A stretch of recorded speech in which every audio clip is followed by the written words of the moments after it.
What makes us lovable? God. God is love. It's always there. We are always lovable because we are living signs of God's love. Each and every one of us, no matter what our history, no matter what our background, we are lovable. When we were baptized, the priest touched your ears and said, "May the Lord soon touch your ears to hear God's word. May the Lord soon touch your lips so that you may proclaim his word." And today, if I was adding words, I would say, "May the Lord soon touch your feet and your hands to do God's work." But most of all, we need to be open. We need to be open because so many times we can be blind to the needs of our neighbor, deaf to the sounds of God's voice, lame because we can't move beyond the status quo or move from the place where we're so used to and so comfortable. Sometimes we can't move from those places that are not good in our lives. We need to have the courage and the strength. We need to know that God will empower us with God's spirit of love to move beyond any of the limitations that we may face at any time, any day. We need to be able to speak words of comfort and peace in a broken world. And so we come here today, I believe this is why we come here today. We come here today looking to the future. Looking to the future, and what will the future be for any one of us?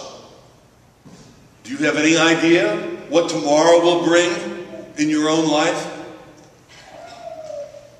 Where do we want to be in the future? And God tells us our future is here. God's reign is here. God is present. But we have to have the eyes to see and the ears to hear. St. Paul tells us that God shows no partiality. But for God, the minimal was not enough. God wanted to be with us. And so Jesus is the sign not only of God's love for us, but also, even though God shows no partiality among us, God is partial to the human person. But God needed a sign of connectivity. He needed to connect with us. He needed to be with us.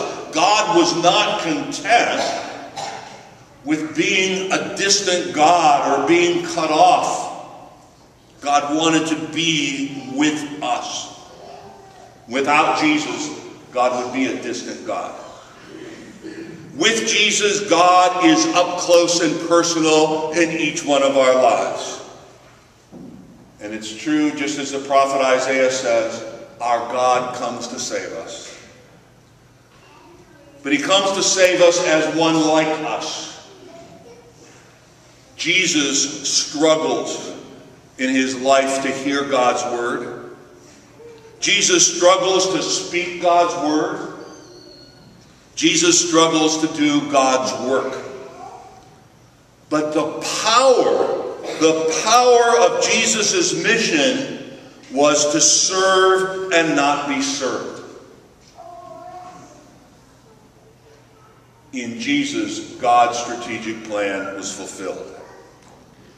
It was not enough to allow people to live on the edge.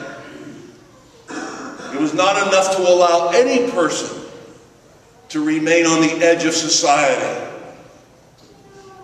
to stay on the edge of goodness, the edge of comfort, the edge of peace.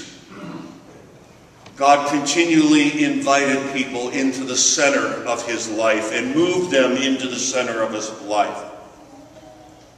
Each of us are invited in the same way.